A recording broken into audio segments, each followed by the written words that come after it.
Welcome. I'm Keith Albritton alongside Justin Lee. Yeah, I'm excited to be here. It's going to be good. How to get to know us and who we are, how we do business. We're going to talk all things mortgage. We're going to try to cover everything, Justin. So, Loans for homes. Loans for homes.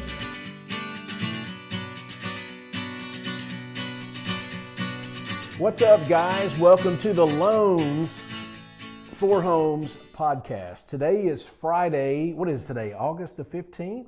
I think so. We're halfway through the month. Can you believe that? So, hey, with it being August, what happens every year at this time? I mean, I normally watch Billy Madison Back to School. Well, it is. It's back to school. So it's been, a week or two now that people have been back in school. We can really tell the traffic has picked up. Things are just different when school's back in, right? Yeah, everybody's back on our routine. It's not as relaxed, and you literally notice it going to work in the morning on the roads, right? And I'm sure some people are excited about it, and some people are not so excited about school being back in. Correct. So anyway, it's that time of the year. So we're going to do a little thing today. Since school is back in, Justin, we're going to have a pop quiz. Okay. How do you feel about pop quizzes? Let's do it. I'm good at taking tests. And guys, this is we're not lying here. Justin has no clue what the teacher, is going to ask the student. He has no clue about these questions, so it's going to be off the cuff. So hopefully you get them right, and we don't tell our people the wrong answers and the wrong information. Yeah. Are you up for the challenge? Let's do it. All right. Well, good. Before we start, we want to tell you just a couple of updates, what's going on in the marketplace. We had a really good week. We started out Friday of last week. We had a good day for mortgage rates. We had a good day on Monday and Tuesday, and got some not so good information latter part of the week here with the producer price index. So rates have ticked back up a little bit on us, but I still feel really good. They're talking about maybe 2 to 3 cuts. The Fed is, Justin, this year. Maybe this first one in September, maybe a 50 basis point reduction. If that actually happens, we may see mortgage rates tick back down somewhat. But we can still, guys, get a low 6 to mid 6 interest rate for you. So it's still really, really good. It may not be the optimum time for a refinance yet. I would love to see these things get to low 6s and stay there, or get in the high 5s. Right. So, I mean, I think there'd be a lot of activity if that actually happens. I hope so. Fingers crossed. I'm ready. Yeah. And also trigger leads. That's the thing. I'm going to do some videos on that. These trigger leads, guys, when you have your mortgage credit report pulled, you're going to get inundated with these people soliciting, calling, and saying, hey, I can do this, I can do that. They're going to call out of the blue. It's very aggravating. We all get those calls, but hopefully we are close. It looks like the House and Senate have both passed that to do away with this to some degree. To my understanding, it's on Trump's desk, so hopefully if he signs this thing, that's going to be a big help for us going forward. Yeah, I hope within the next 6 months, hopefully that'll go away. I think that's a huge protection for the consumer, and just something else that you don't have to deal with, because it's annoying getting all those pesky Yeah, phone it's annoying calls. for us, and I know it's very annoying for the consumer, and there's no real tried and true way for us to avoid that.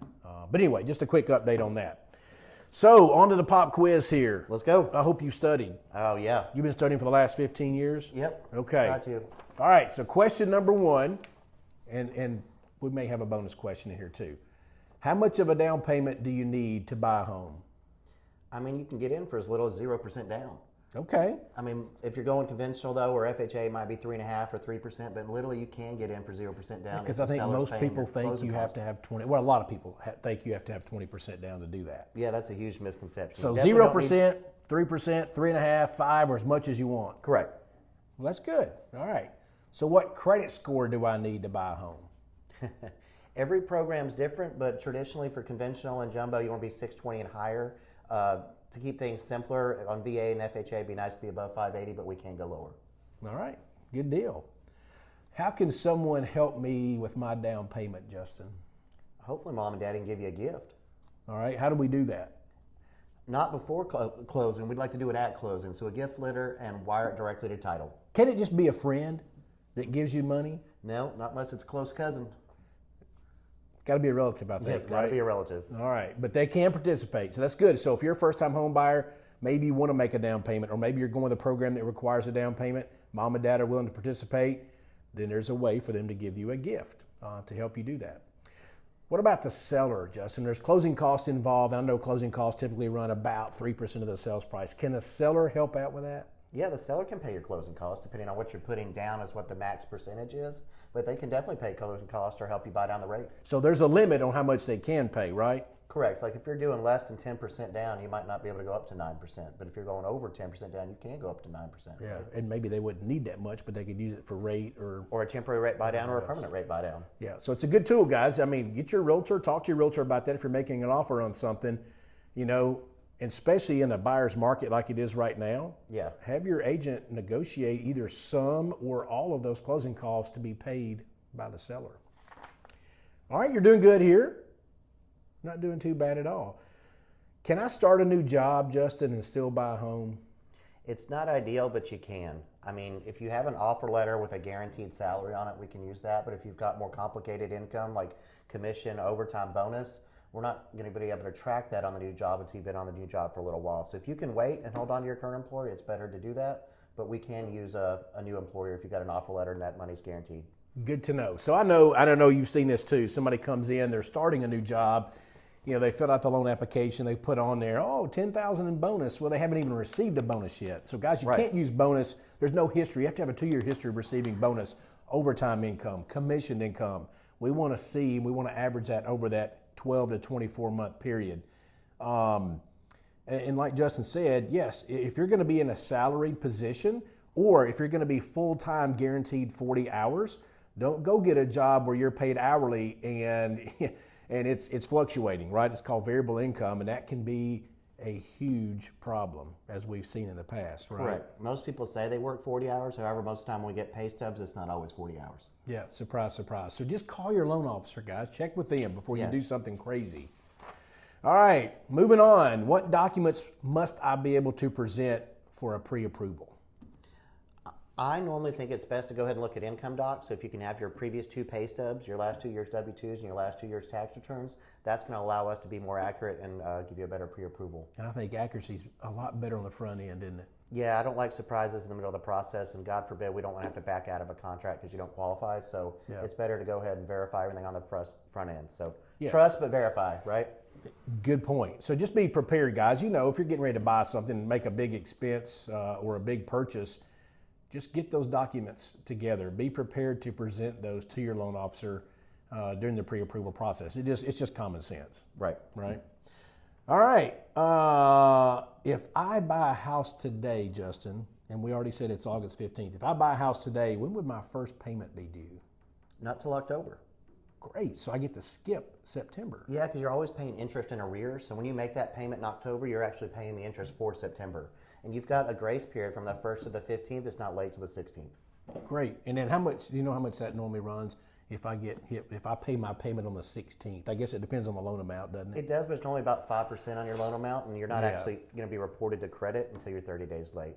Yeah, and that's 5%, guys, of the principal and interest payment. Or on a government loan, I think it's 4% or something like that. But just don't be late. Pay it on or before the 15th, right?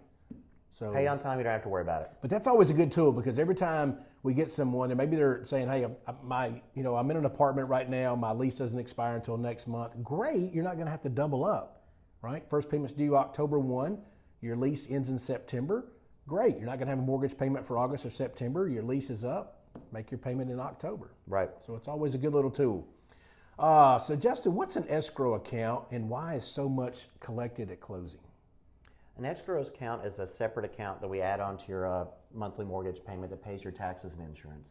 So it basically saves for an entire year to pay those bills out when they come due. So if you don't put enough money in there at closing, there's not actually enough funds to pay those out next year when they come due. Taxes are due at the same time every year. It doesn't matter when you close. So you've got to put those additional months into escrow to pay out October to December, and your insurance is going to pay out every year based on your close date. So even though it gets paid in full at closing, you're not making a payment, let's say till October. You've got to put those 2 additional months into escrow so that you're not at a deficit next year. Good point. Thanks for sharing. I believe everybody, whether it's a first-time buyer or a savvy buyer, has that question, do they Correct. Everybody always wonders, they're thinking they're not going to have to pay for the first year on the escrow account, but no, you do, or else we're going to have to adjust your payment next year and you're going to have a surprise and it's going to be ugly. Nice. Well, thank you, Justin. You did a great job on those 6 or 7 But questions since we're talking about taxes, everybody look at your tax bill because I think those are going up this year regardless of what county you're in. a lot of people's property taxes are going up. So, Well, I'm looking forward to that. Are you? yeah. So be prepared for your escrows to go up after it pays out, and it might be more than you're expecting. So try to get ahead of it, try to review it, and make a plan. Well, Justin, we do have, as I said, we've got a bonus question. Oh, I thought that was the bonus question. Oh, no. Here's the bonus question. So if you get this right, you'll be the smartest man on the planet. What are interest rates going to do? I think they could go down. I think they could go up. Hell, they might stay the same. But I'm going to bet they're going to go down. Okay. I think the rest of the year is going to be better than the first part of the year. That's my bet. Good deal. So we'll see. Hey, stay tuned. We'll see if Justin's right. If rates do go up, down, or stay the same. Hey, nobody will be happier than us, so let's bet the rates go down. Guys, thanks for joining us. Remember to like and subscribe. Have a good weekend. We'll see you next week here on the Loans for Homes podcast. Have a good weekend.